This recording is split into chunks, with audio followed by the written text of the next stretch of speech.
ሰላም ውድና የተከበራችሁ ያዚቲ ቤተሰቦች እንዴት ናችሁ? ሰላማችሁ በዚህ ተረፍረፍ ይበለልኝ። እኔ ጋር ሁሉ ሰላም እግዚአብሔር ይመስገን። እንግዲህ እህታችን ቀነኒ አዱኛ ማለት ነው ሞዴል ቀነኒ ከሞተች 1 አመት ድፍን ተቆጠረ ማለት ነው። ሞት አመቷ በትላንትናው ዕለት ተከብሯል ማለት ነው። በጣም ያሳዝናል። ፍትህ አለማግኘቷ ሲያንስ 1 አመት ሞላት ማለት ነው። እንዲሁም ደግሞ ቤተሰብ እንደተሰደቡ የቤተሰብ ቅስም እንደተሰበረ 1 አመት ተቆጠረ። ያሳዝናል በጣም ማለት ነው። ቅስም የሚሰብር አሟሟት ነው። እንግዲህ ቤተሰቦቿ ዛሬም እያነቡ ይገኛሉ። ፍትህ ለቀነኒ ብንልም ምንም ልናገኝ አልቻልንም ማለት ነው። 1 አመት እንደቀልድ ተቆጠረ። አቤት የኢትዮጵያ ፍርድ አላቅም። በቃ ስንት እህቶቻችንን አጣን። ትላንትና እህታችንም እንደዚሁ እንግዲህ በሳውዲ አረቢያ ህይወቷ ያለፈው ዛሬ ቀብር ስነ ስርዓቷ ተከናውኗል ማለት ነው። የሷ ያሳዝናል። እህቶቼ ነፍሳችሁ በአጸደ ገነት ይኑር። በጣም ኢትዮጵያን ግን ወዴት እየሄድን እንደሆነ እንዴት እንደሆነ ብቻ ባናቅም ግፍ እየበዛ ይገኛል ማለት ነው። በህዝብ ዘንድ ይከበር የነበረው አትሌት ፈይሳ ለሊሳም ስለ ቀነኒ አዱኛ ፍትህ የሚጠይቁትን ጎጃም ሄዳችሁ ጠይቁ ሲል በነፍሷ ላይ መሳለቁ ብዙዎችን አስቆጥቶ ነበር። ዛሬ ቀነኒ አዱኛ ካለፈች 1ኛ አመቷ ነው። ቤተሰቦቿ እንደዚሁም የሚያውቋት ሰዎች እየዘከሯት ይገኛሉ። ስለ ፍትህ ስለ ሴት ልጅ ፍትህ የሚጠይቁ በጠቅላላም የቀነኒ 1ኛ አመት እየዘከሩ ነው። እስኪ አጭር መረጃ እናቀርብላችሁ። ጊዜ እንደ ጅረት ይፈሳል። የጥልቅ ሐዘን ጠባሳ ግን የልብን ጓዳ ሰንጥቆ እንደገባ ይኖራል። ዛሬ መጋቢት 1 ቀን 2018 ዓ.ም ያቺ ብሩህ ተስፋና ማራኪ ፈገግታ የነበራት ወጣት ሞዴል ቀነኒ አዱኛም ከዚች ምድር በሞት ከተለየች ልክ 1 አመት ሞላት።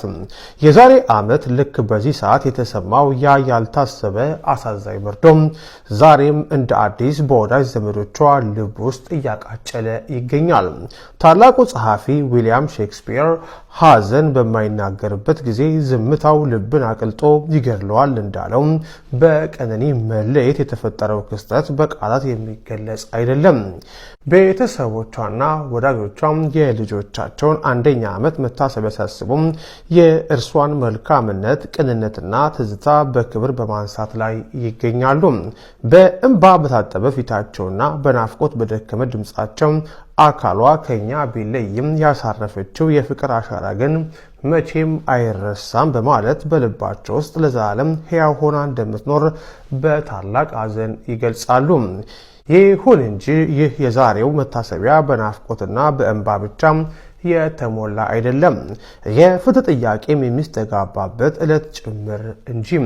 የታዋቂው የሰብአዊ መብት ታጋይ ማርቲን ሉተር ኪንግ የዘገየ ፍትህ እንደተነፈገ ፍትህ ይቆጠራል የሚለው ታሪካዊ አባባል ለቀነኒ ቤተሰቦች የዕለት ተዕለት መሪር እውነት ሆኖባቸዋል።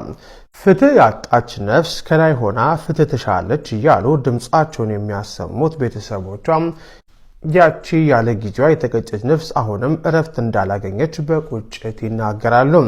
ህይወቷ ካለፈ 1 አመት ቢሞላውም እስካሁን ድረስ ተገቢውን ፍትህ አለመገኘቱም የቤተሰቦቿንና የወዳጅ ዘመዶቿን ሐዘን በእጅጉ የሚያከብደውና የቁስላቸውን መሻር የሚያዘገየው ይሆናል። የቀነኒ አዱኛ አጭር ግን ደማቅ የህይወት ጉዞ እንደ ጠዋት ጤዛ ፈጥኖ ቢረግፍም ትዝቷ ግን በወዳጆቿ ልብ ውስጥ እንደ ፀሐይ አበባ ሁሌም ያብባል። ዛሬ አካሏም በአፈር ብንሸኘው ፍትህ ለምትሻው ነፍሷና ለተሰበረው የቤተሰቦቿ ልብ መጽናናትን እየተመኘን የፈጠረችው የፍቅር አሻራ ለዘላለም ሲታወስ ይኖራል እና ስለ ቀነኒ አዱኛ እንግዲህ 1 አመት ሙሉ ምንም ሳይታይ ምንም ሳይሰማ ወፍ የለም 1 አመት ተቆጠረ ማለት ነው።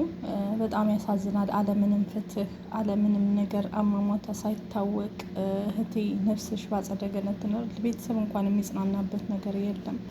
መጽናኛ ቅቷቸዋል ማለት ነው። እንዲሁም ሳውዲ አረቢያ ላይ ህይወቷ ያለፈው እህታችን እንግዲህ እንደዚሁ የሚያሳዝን አሟሟት ነው ህይወቷ የተቀጠፈው ማለት ነው። እሷ ናፒዬ በጣም ነው የምኮራብሽ። ከዜሮ ተነስተን እዚህ ደረጃ ደርሰናል። መጀመሪያ ከኔ ጋር ሲሰራ ናፒ ምን አልኩት? ብር አልከፍልህም አልኩት። አሁን አቅም ስለሌለኝ በነፃ ስራና የምትተማመንብኝ ከሆነ መጨረሻ ላይ ግን አሳያለሁ ብየዋለሁ።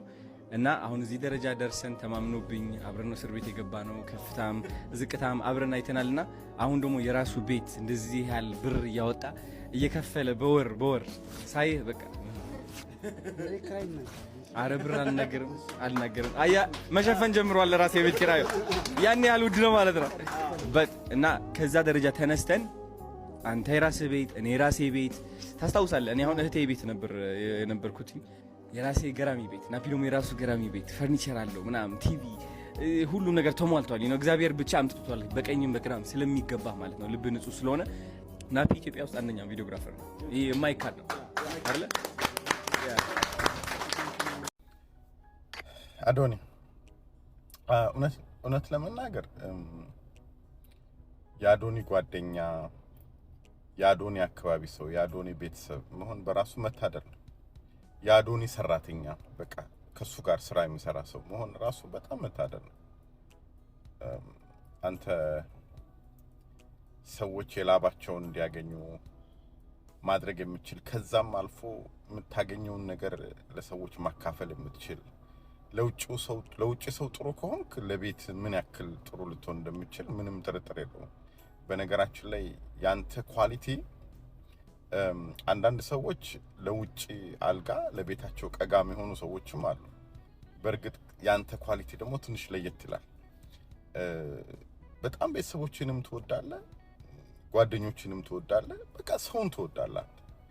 አንተ የምትጠላው ሸፍጥ፣ ተንኮል፣ ሰዎችን ማወዳደቅ ምናምን ነው አንተ የምትጠላው። እና ካን ዩ ኢማጂን ናፒ ጋር ስትገናኝ ምንም ያልነበረህ ልጅ ዛሬ አንተ የኖርከውን ኑሮ፣ ዛሬ አንተ የተሻሻልከውን መሻሻል፣ ዛሬ አንተ ያገኘኸውን ገንዘብ፣ ዛሬ አንተ የሆነልህን ስኬት ካንተ ጋር አብሮ የመጣን ሰው ካንተ ጋር አብሮ የለፋን ሰው ምንም አይነት ነገር ሳትከፍለው ወደፊት ከፍላለሁ ብሎ አንተን አምኖ ካንተ ጋር የመጣን ሰው ሳትክደው በዚህ ደረጃ አንተ ላይ የተንጸባረቀው የኑሮ ሁኔታ እሱ ላይም እንድንጸባረቅ እሱም እንዲያልፍለት እሱም እንዲሳካለት እሱም እንዲመቸው ለማድረግ የምትሄድበት ርቀት እውነቴን ነው የምልህ አዶኒ በጣም በቃ ቃላት የሚያሳጣ። ዛሬ አይደለም ተው ሰዎች ገንዘብ እያላቸው ሰርተው የሰሩበትን የማይከፍሉበት ዘመን፣ ለፍተው ልፋታቸውን የሚያጡበት ዘመን ነው። ነገር ግን አለፈልኝ በቃ እኔ አሁን ታዋቂ ነኝ፣ ሁሉ ነገር ተሟልቶልኛል፣ እኔ አርጉ ያልኩትን ነገር የሚያደርግ ብዙ ሰው አለ፣ በጣም ሰው ይወደኛል ብለህ ሳትኩራራ በዚህ ደረጃ ካንተ ጋር ዋጋ የከፈለን ሰው ለማንሳት የምትሄድበት ርቀት፣ በቃ ለሱ ስኬት የምትሄድበት ርቀት እኔ በቃ በእውነት አንተ ሰው ነህ። በቃ ከልብ ሰው የሚለውን ነገር በቃ ሰው የሚለውን ነገር የምታሟላ ሰው ነህ አንተ አዶኒ። እውነት እኔ በቃ ምንም ጸጸት የሌለኝ ነገር በቃ ምንም ማለት ጸጸትበት ነገር በህይወቴ በቃ አንተን የደገፍኩበት ምን አይነት አስደናቂ ሰው እንደሆንክ እኮ በእውነት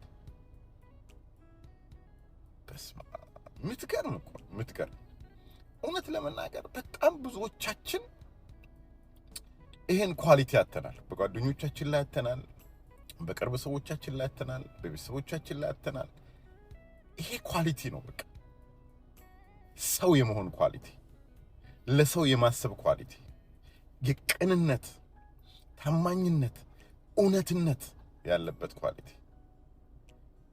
አንተ እኮ ማለት በጣም እየሰራህን ነው እኛን ራሱ በእውነት እኔ ዞር ብዬ ራሴን ሁሉ እንዳይ ያደረግኩ እኮ በብዙ እድሜ ታናሽ ነህ አንተ፣ ግን ዞር ብዬ ራሴን እንዳይ ያደረግከኝ በቃ በጣም ቀላል ነው። በነገራችን ላይ ሰዎችን ሳይሰድቡ ሰዎችን ሳንጓጥጡ የሰዎችን ገመና አደባባይ ላይ ሳያወጡ በጣም መልካም ሰው በመሆን ብቻ እውቅና ማግኘት እንደሚቻል አሳይተናል። እውቅና ብቻ አይደለም ሰው እንደ ንጉስ እንደወደህ አደርጋለሁ። አንተ በጣም በእውነት በቃ ምንድነው ምን የሚጎልህ ነገር አለ? ምንም የሚጎልህ ነገር የለም አዶኒ። በእውነት በጣም እግዚአብሔር ይባርክ። በቃ እኔ ምንም ቃላት የለኝም። እግዚአብሔር ይባርክ። እንደው ዘመንህ ይባረክ፣ አትድከም፣ ይከናወንልህ፣ ይሳካልህ። አሜን ብሎ ይሳካልህ። በቃ አትጉደል። በቃ እውነት አንተ ኑር፣ ዝም ብለህ ኑር። አንተ በቃ በጣም የምታስፈልግ ሰው ነህ አንተ። ለሰው ታስፈልጋለህ፣ ለሀገር ታስፈልጋለህ፣ ለወጣት ታስፈልጋለህ፣ ለእናቶች ታስፈልጋለህ። በቃ ለሁሉም የምታስፈልግ ምርጥ ኢትዮጵያዊ። በአንተ ሁሌም ነው የምንኮራው። እግዚአብሔር ዘመንህን ይባርክ። ቃላት የለኝም። ታንክ ዩ